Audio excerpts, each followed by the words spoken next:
한눈에 쏙 들어오는 오늘의 한국사 마인드맵입니다. 오늘은요, 조선 전기 신분별 생활 모습과 그들이 공통적으로 가지고 있는 생각, 그리고 조선 전기는 임진왜란을 기준으로 구분한다고 했죠? 그 시기 민중의 삶에 대해서 이야기했습니다. 자, 우리 제자들은요, 첫 번째, 신분별 생활 모습에 대해서 공부하시고요. 조선이 유교 국가인 거 알고 계시죠? 유교적인 생활도 같이 묶어서 공부하겠습니다. 자, 두 번째, 외란 이후 조선의 상황도 잘 기억하시기를 바라겠습니다. 안녕하세요. 반갑습니다. 이봉수입니다. 자, 그동안 우리가 연속 3시간 동안요, 정말 많은 이야기 했어요. 그쵸? 왕들에 대한 이야기, 전쟁에 대한 이야기, 공부할 게 조금 많긴 하지만 재미있는 부분도 있었죠. 오늘 여러분 분위기 조금 바꾸겠습니다. 오늘은요, 생활에 대한 이야기를 할 거예요. 그래서 특정한 사람이 나오지도 않고요. 막 전쟁 이야기가 나오진 않아요. 다소 좀 차분하게 진행을 할 겁니다. 하지만 나중에 문제를 풀어보시면요. 아니, 우리 선생님이 지나가다 하던 이야기가 여기 보기가 나왔네, 여기 보기에 나왔네. 정말 또 여러분이 기억하실 이야기가 상당히 많은데요. 그래서 부탁드릴게요. 오늘은 제가 설명 다 하고 나면 교재 읽어주세요 라고 말을 하지 않아도 반드시 교재 몇 페이지입니까? 52페이지와 53페이지를 딱 읽어줘서 여러분께서 오늘 배운 내용들 꼭 확인해 주시기를 바랄게요. 자, 그러면 지금부터 칠판 이동해가지고요. 우리 조선 생활 모습 확인해 보도록 하겠습니다.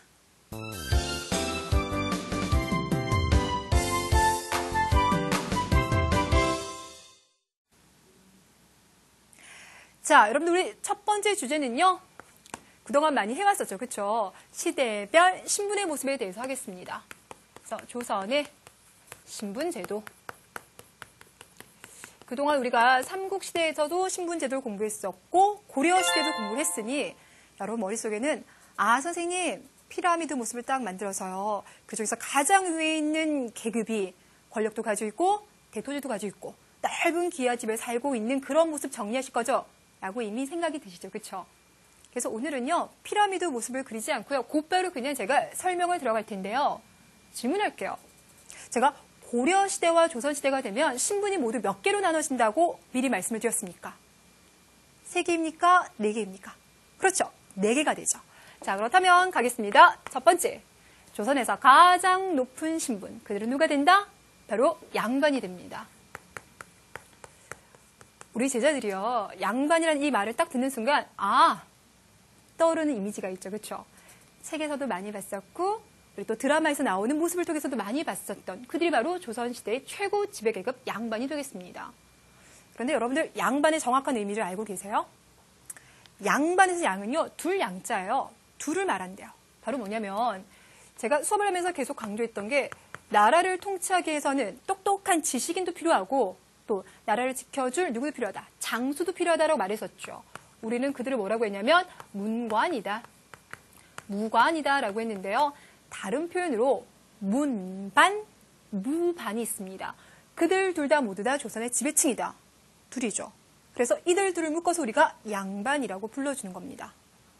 아, 그럼 질문할게요. 조선에서 그러면 어떤 사람들이 문관이 되고 무관이 될 수 있을까요? 일단 첫 번째, 과거 시험 본다. 두 번째, 집안이 대단할 경우 음서를 통해서 관직에 오른다. 어떤 경우가 될까요? 여러분, 이번 음서 같은 경우 우리가 언제 공부했습니까? 고려시대 때 공부했죠. 그렇죠? 조선시대에도요. 음서라는 게 있긴 있어요. 과거 시험을 안 보고 나라의 관리가 될 수 있긴 하지만 조선은 과거를 상당히 강조했었던 나라이기 때문에 많은 관리들은 과거를 합격해서 나라에 이렇게 문반과 무반이 되는 겁니다. 되셨어요? 자, 그래서 과거 종류도 나눠봤더니 문관이 되기 위해서 보는 시험은 문과, 무관이 되기 위해서 보는 시험은 무과가 되는데 여러분 그러면 이순신 장군이 봤던 시험은 문과가 되겠습니까? 무과가 되겠습니까? 그렇죠. 무과가 되는 거죠. 되셨어요? 그런데 여러분이 생각하기에도 이 시험이 되게 어려워 보이죠. 그렇죠? 기본적으로 과거 시험은요. 3년에 한 번 치릅니다. 그 3년에 한 번 치러지는 시험을 보기 위해서 전국에 많은 양반의 자제들이 공부를 하겠죠. 그래서 붙는 사람이 그렇게 많지가 않아요. 그래서 양반의 자제들은요. 정말 평생 공부만 하는. 그래서 소수의 사람들은 과거에 합격하지만 대부분의 사람들은 평생 과거 시험장에만 왔다 갔다 하는 그런 사람이 있을 정도로 그들은 공부를 하던 사람들입니다. 우리 제자들이 이제 공부 이야기 딱 들으니까 아, 저희도 집에서 공부하라는 이야기를 듣는데요. 어쩌면 이 양반의 자제들은 여러분이 상상하는 것 이상으로 공부에 대한 부담을 많이 느꼈을지도 모를 것 같습니다. 자, 그럼 여러분들 잠깐 이야기를 멈추면서 도대체 이들이 과거 시험을 보기 위해서 어디 가서 공부를 했는지 그 모습을 사진으로 통해서 한번 확인해 보도록 하겠습니다. 자, 지금 여러분들 모두 세 장의 사진이 보이는데요. 그 중에서 가장 처음에 공부하는 곳은 어딜까요? 그렇죠, 여러분들. 바로 서당이 되겠습니다. 서당은요, 조선에 있는 교육기관 중에서 가장 기초적인 교육을 담당하는 곳인데요. 자, 보니까 지금 위쪽에 훈장 선생님께서 앉아 계시고요. 많은 어린아이들이 앉아 있죠. 그들은 이곳에서 하늘, 천, 따지, 천자문을 공부하고요. 소학이라고 해서요. 유학의 가장 기본이 되는 책을 공부를 하게 됩니다.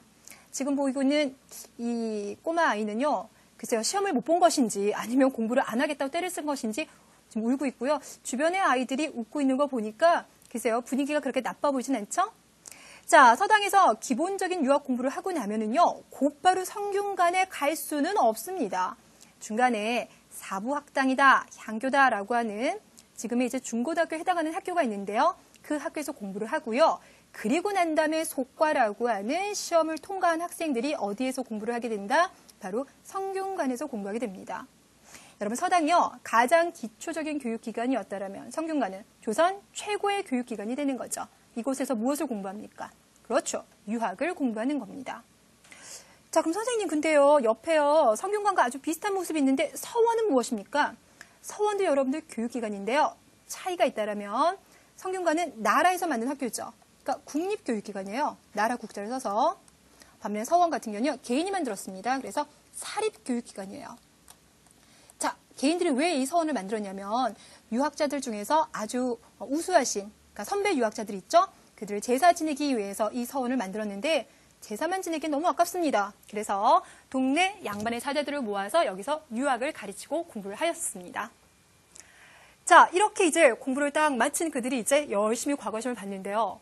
근데 여러분들, 진정한 학문은요, 공부만 하는 것이 아니라 그것을 실천하는 거 아니겠습니까? 자, 그래서 조선의 양반들